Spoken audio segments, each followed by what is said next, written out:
Bom dia, meus queridos. Que bom estar com vocês aqui de novo. Semana passada a gente deu uma olhada no texto de Apocalipse 21, naquela que é uma das promessas mais belas da Bíblia, talvez a mais bela de todas, a promessa de que um dia Jesus vai voltar e que ele vai fazer tudo novo. Hoje a gente vai continuar esse texto, vocês vão perceber que ele tem uma continuação bem surpreendente, mas antes da gente olhar para a palavra de Deus, deixa eu te fazer uma pergunta. Talvez você já tenha se perguntado isso também, eu sei que eu me questiono várias vezes. Por que Deus não acaba com o mal? A gente tem visto tanta coisa de ruim acontecendo, tanta dor, tanto sofrimento, por doença, por injustiça, por uma série de outras questões. E nessas horas, sobretudo, volta com força essa pergunta: por que Deus não acaba com o mal? Por que Deus não acaba com isso de uma vez com todas? Por que Deus permite que o mal continue existindo? A gente tem visto, e agora eu estou falando não só de pandemia, eu estou falando sobretudo da nossa justiça brasileira. Justiça brasileira. Tantos casos, independente do lado político que você está, independente da sua preferência política, a gente vê vários casos de injustiça. A gente vê vários casos de pessoas criminosas, de pessoas maldosas que foram condenadas, inclusive, mas não pagam aquilo que elas deveriam pagar. Ou pessoas que acabam passando impunes, e o Brasil é conhecido como o país da impunidade. Com certeza todos nós já passamos por isso diversas vezes, de enxergar esse tipo de situação. Minha pergunta é como que você se sente com relação a isso, e percebe que não importa o lado político que você está, não importa a sua visão de justiça. Todos nós já passamos por isso de diversas vezes. Eu sei por mim o sentimento de raiva que isso dá. Talvez você sinta isso também, aquela sensação de injustiça e que leva a raiva, que leva a vontade de querer fazer alguma coisa para corrigir esse mal, de entrar ali no meio e tentar desentortar esse negócio. Ao mesmo tempo a gente sabe que a gente não consegue consertar isso, e seja por decisões que são tomadas aqui na região, mas mais ainda por aquilo que é decidido lá em Brasília. Afinal, o que a gente pode fazer? Mesmo que a gente dê o nosso melhor, mesmo que a gente se doe por completo naquilo ali, não importa o que a gente faça, parece que o mal vai continuar existindo. E só Deus pode acabar com esse mal, e só Deus pode consertar esse problema. E aí a gente volta para a pergunta, então, por que Deus não acaba com o mal? E agora sim a gente pode olhar para a palavra de Deus, porque você vai ver que tem tudo a ver com isso. Pega a tua Bíblia, abre lá no livro de Apocalipse, penúltimo capítulo. Capítulo 21, bem finalzinho, muito fácil de achar. Abre a tua palavra e acompanha comigo aquilo que Deus tem para falar com cada um de nós. Apocalipse 21, hoje a gente vai olhar do versículo 5 até o 8. Versículo 5, então, na visão que o apóstolo João tem sobre Jesus e aquilo que Jesus revela para ele. Revela para o apóstolo João, revela para a igreja daquela época, revela para nós até hoje. Essa promessa, essa esperança que Deus nos dá. Ali no versículo, então, aquele que estava sentado no trono, Jesus, disse: estou fazendo novas todas as coisas. E acrescentou: escreva isso, pois essas palavras são verdadeiras e dignas de confiança.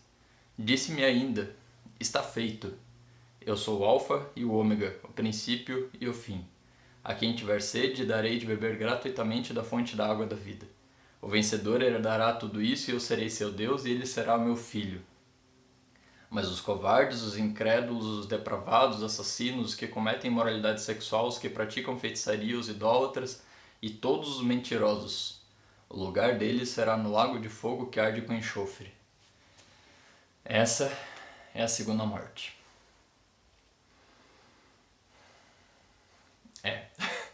Um pouco diferente do texto que a gente leu semana passada, sobretudo o versículo 8. Mas os covardes, os incrédulos, os depravados, os assassinos, que cometem imoralidade sexual, os que praticam feitiçaria, os idólatras e todos os mentirosos, o lugar deles será no lago de fogo que arde com enxofre. Essa é a segunda morte. Por que Deus não acaba com o mal? Deus acaba com ele. E Deus prometeu que vai acabar por completo. E aqui a gente percebe que o mal ele não está em estruturas, ele não está em instituições, ele não está em coisas. O mal está nas pessoas. São as pessoas que decidiram permanecer no mal, são as pessoas que vão pagar por isso, por toda a eternidade. É isso que a palavra de Deus nos fala. É isso que a gente chama de inferno. Essa palavra que a gente não gosta de usar, essa palavra que assusta tantos que outros simplesmente ignoram. Não sei o que você pensa do inferno. Eu sei que eu não conseguia acreditar nele por muito tempo. Assim, apesar de ouvir sobre ele, entender aquilo que é descrito, mas é uma ideia estranha pra gente. E é uma ideia estranha pensar que Deus possa permitir, que Deus possa ter criado o inferno. Mesmo depois da conversão, mesmo depois de entender muitos dos propósitos de Deus, mesmo depois de entender o que Jesus fez e por que ele fez tudo isso, a ideia de inferno ainda era muito estranha para mim. Era estranho entender e aceitar que Deus pudesse punir alguém para todo sempre. O que eu preferia, minha decisão por muito tempo era simplesmente acreditar que Deus então deixava essas pessoas morrerem, acabou e sumiu. Não existem mais, não tem mais dor, mas também não tem mais vida. Aqueles que decidiram não seguir o caminho de Deus, para mim era mais confortável pensar nisso, porque eu conhecia pessoas e ainda conheço pessoas que são queridas para mim, que são importantes para mim, mas eu sei que seguem por outro caminho. Talvez você passe pela mesma coisa. E é difícil aceitar que Deus possa permitir o sofrimento eterno para essas pessoas. Deus parece injusto ao permitir uma coisa dessas. É mais fácil acreditar que elas simplesmente morreram e acabou, e não tem mais nada. Mas não é isso que a Bíblia fala, não é isso que Deus coloca aqui. É muito comum a gente pensar e decidir acreditar em coisas que nos agradam, que nos confortam mais, que são mais fáceis pra gente. Mas quando a gente passa a acreditar numa versão de um Deus que não permite o inferno, assim como a gente acredita em várias versões de Deus que são agradáveis para nós, a gente deixa de acreditar no Deus da Bíblia. A gente deixa de acreditar no Deus que se revelou a nós pela palavra e em Jesus. A gente começa a acreditar num ídolo. A gente começa a acreditar em alguém que não é real. Tem duas coisas, especialmente, que nos tornam difíceis acreditar nessa ideia de inferno, na existência do inferno. A primeira é que acreditar nisso, a gente tem essa dificuldade porque nos faz parecer que Deus é injusto por punir alguém para toda a eternidade, por punir alguém para sempre. Lembra aquela indignação que a gente tem quando o mal não é punido, quando alguém comete um crime, pode até ser condenado, mas logo é solto e parece que nada aconteceu. E fazem das mais diversas artimanhas e o mal não tem consequência, e o mal não tem preço, e o mal parece que vale a pena. E quando a gente enxerga isso, aquele sentimento de indignação, de injustiça, de raiva que a gente tem. Pois é, Deus sente a mesma coisa. Deus não se conforma com o mal, Deus não permite o mal nesse jeito. Ele nos criou para nos amar, Ele nos criou para viver uma vida perfeita, e tudo aquilo que diminui essa vida, tudo aquilo que traz morte, tudo aquilo que nos afasta dele, isso vai ser punido. Tudo aquilo que nos tira a vida perfeita para a qual Deus nos criou vai ter consequência. O mal não compensa, o mal tem o seu preço e não é baixo. Se você concorda que o mal deve ser punido, a ideia de inferno então não é tão diferente do que a gente acredita. A única diferença é com a duração da punição. E Deus entende que o mal ele é tão ruim e ele precisa ser tão eliminado que a consequência para ele não são 5, 10, 20 anos de prisão. A consequência é eterna. Porque os efeitos que o mal tem podem ser eternos também. Eu concordo que a ideia de punição eterna é estranha e não é agradável. Mas ela é estranha não porque ela é errada, ela é estranha porque a gente se acostumou com esse sentimento de injustiça. A gente se acostumou com a ideia de passar a mão naqueles que fizeram mal. A gente se acostumou com a ideia de chamar eles de coitados e de que eles têm alguma justificativa. E não se engana, a mídia, a cultura, cada vez mais tenta nos passar essa ideia de que quem comete o mal faz isso por algum motivo, tem uma justificativa, tem um motivo por detrás. E é verdade que sim, ninguém comete atrocidades simplesmente por cometer atrocidades. Todas as pessoas são vítimas e culpadas nessa história. Mas elas não são só vítimas. Existe culpa e a culpa tem o seu preço e a culpa gera consequência. A gente acha injusto Deus punir alguém para sempre porque a gente, por algum motivo, começou a acreditar que a vida desse lado da eternidade, a vida antes da morte, a vida antes da vida de Jesus, a gente acredita que a vida aqui é como se fosse um teste. Então Deus nos dá uma chance de escolher o caminho certo e se a gente tomou a decisão errada, por qualquer motivo, mesmo que sem querer, então Deus vai nos condenar para todo sempre. É como se então Jesus voltasse e aí veio um julgamento e aqueles que foram condenados, pronto, eles foram condenados e acabou a chance deles. A gente pensa nessa ideia como se então Deus condena essas pessoas, elas vão para o inferno, mas imediatamente elas vão pedir uma segunda chance e Deus não vai dar essa segunda chance para eles. A gente se acostuma com essa ideia, a gente inventa isso, mas a gente tem ela na nossa imaginação, de que a pessoa vai ser condenada, mas imediatamente ela vai se arrepender. Ela vai pedir a segunda chance e Deus nos vai dar. E a gente olha para isso como uma injustiça. É interessante que Jesus é a maior referência que a gente tem de amor em toda a história. E a gente olha para Deus como um Deus de amor por causa de Jesus. Por causa do que ele falou, por causa do que ele fez. Sobretudo na cruz. E eu digo isso porque o interessante é que Jesus, mais do que qualquer outra pessoa, Jesus foi aquele que mais falou sobre o inferno. A referência que a gente tem de amor, a pessoa que é amor, que é a própria encarnação de amor. Se a gente quer saber o que é amor, a gente olha para Jesus. Se a gente quer saber como é amar alguém, a gente olha para Jesus. E foi esse mesmo Jesus que tanto falou sobre o inferno. E o que a gente mais sabe sobre o inferno foi através das palavras de Jesus. Tem uma parábola muito interessante que Jesus traz e que ela nos ajuda a entender algumas coisas. A gente sabe muito pouco sobre isso e Deus sabe o quanto é pesado para nós essa ideia, essa realidade também. Então ele controla aquilo que ele revela por misericórdia de nós também, mas algumas coisas Jesus mostra. Pega a tua Bíblia e dá uma olhada lá no Evangelho de Lucas. Lucas 16. E mais uma das parábolas que Jesus conta. Lembra que parábolas são histórias que Jesus inventa, histórias muito parecidas com o cotidiano que Jesus traz para ensinar uma verdade mais profunda. Porque tem coisas que não adianta simplesmente explicar por A mais B, 2 mais 2 igual a 4, porque elas são realidades que não entram na nossa cabeça direita. Elas são muito mais profundas e mais complexas do que isso. Para essas coisas, Jesus usa parábolas.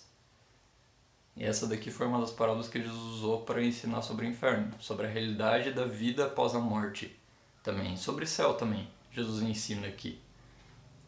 Parábola do rico e de Lázaro. Talvez você já tenha ouvido sobre ela. Acompanha comigo no Evangelho de Lucas, capítulo 16.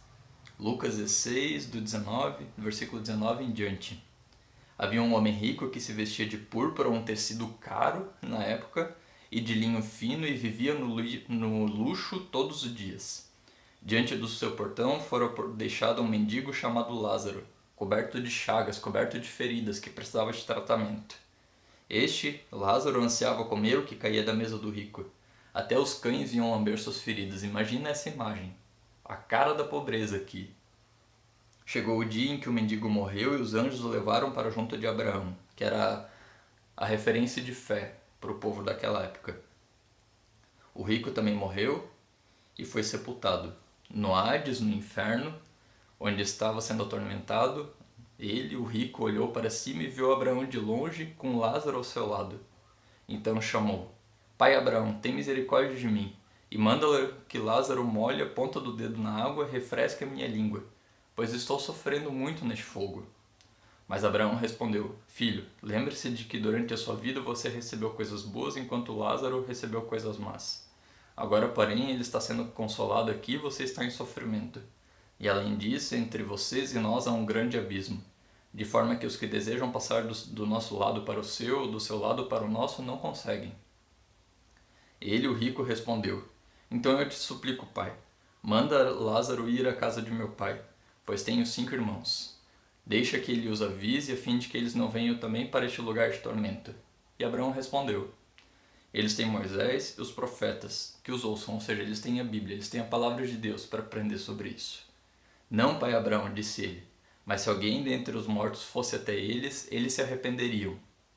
E Abraão respondeu: Se não ouve a Moisés e aos profetas, se eles não dão valor para a palavra de Deus, tampouco se deixarão convencer, ainda que ressuscite alguém dentre os mortos. Tem muita coisa aqui, a gente não vai entrar em tudo, mas acima de tudo percebe que o homem rico, ele não pede para sair dali. Ele pede para Lázaro então molhar a ponta do dedo para dar algum tipo de refresco para o homem rico, mas é isso. Ele não se arrepende, ele não pede para sair, ele não pede uma segunda chance. Jesus aqui está mostrando como que vai ser a realidade para essas pessoas que vão ser condenadas. Elas não vão se arrepender, elas não vão pedir uma segunda chance, elas não vão mudar por causa da condenação que elas receberam. Elas não vão ter nem culpa por causa disso. O rico sabia que o lugar dele era ali. Porque ele sabia que isso era justo. Outro, porque ele não quis mudar. Ele quis permanecer a mesma pessoa. Percebe que ele continua se colocando acima de Lázaro, mesmo estando no inferno. Percebe que ele continua querendo mandar nos outros. Percebe que ele continua querendo ter o controle. É isso que acontece aqui. Deus não é injusto por mandar alguém para o inferno, porque é a própria pessoa que decidiu ir para lá. Porque Ele nos deu a chance e cada um de nós decidiu seguir por esse caminho, decidiu seguir por conta própria, decidiu tomar as próprias decisões. Ele nos criou para viver uma vida perfeita junto dele. E Ele colocou tudo aquilo que a gente precisava para viver ao lado dele, numa relação de amor, de alegria. E a gente decidiu seguir nosso caminho próprio, todos nós, você e eu inclusive. O problema é que longe de Deus não existe esse amor e essa alegria. Longe de Deus, decidir viver longe de Deus é decidir pela morte, é decidir pela dor e pelo sofrimento. Faz parte do pacote. Só existe vida, alegria e paz ao lado de Deus. E aquele que decide seguir seu caminho próprio, a gente pode até gostar de Deus, mas aquele que decide tomar as suas próprias decisões e não obedecer a Deus, essa é a consequência. E ela vai durar por toda a eternidade. Esse é o primeiro problema. Então a gente percebe que Deus não é injusto ao condenar alguém. Mas aí vem a pergunta, porque a Bíblia não fala só sobre a justiça de Deus, a Bíblia fala sobre o amor de Deus. E aí a gente se questiona como que um Deus de amor pode condenar alguém desse jeito. Mas Deus não nos ama, Deus não nos quer bem, por que Ele permite uma coisa dessas?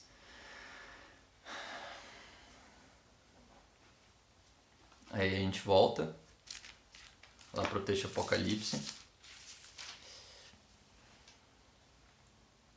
E ali no versículo 6, ainda no capítulo 21, Jesus disse ainda: Está feito, eu sou o Alfa e o Ômega, o princípio e o fim.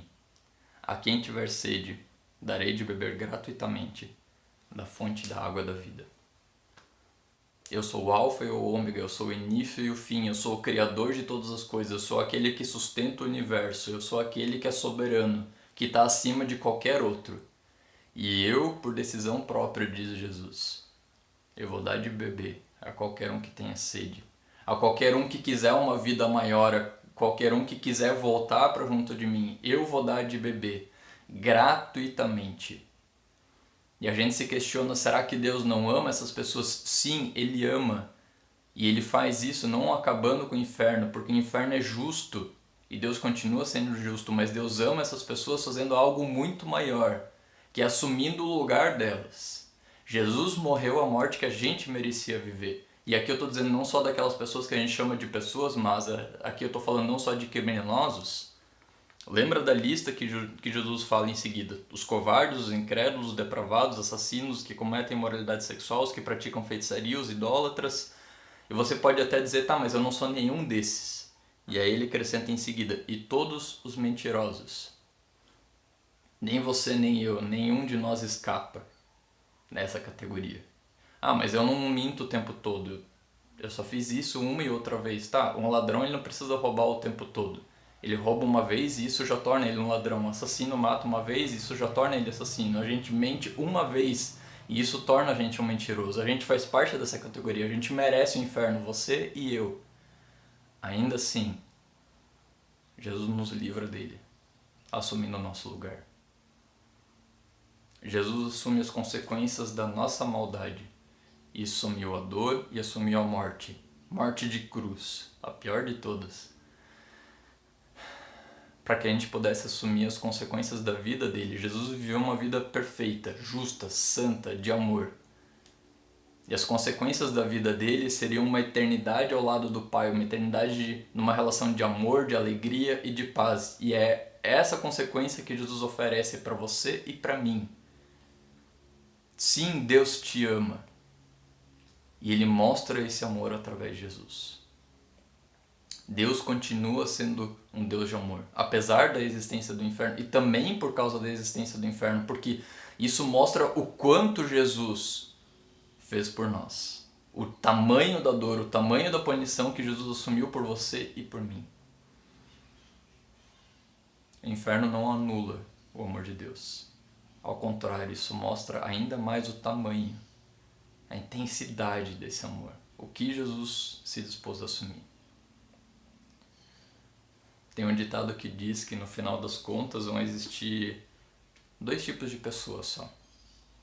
Aquelas que hoje dizem que Deus seja feita a tua vontade.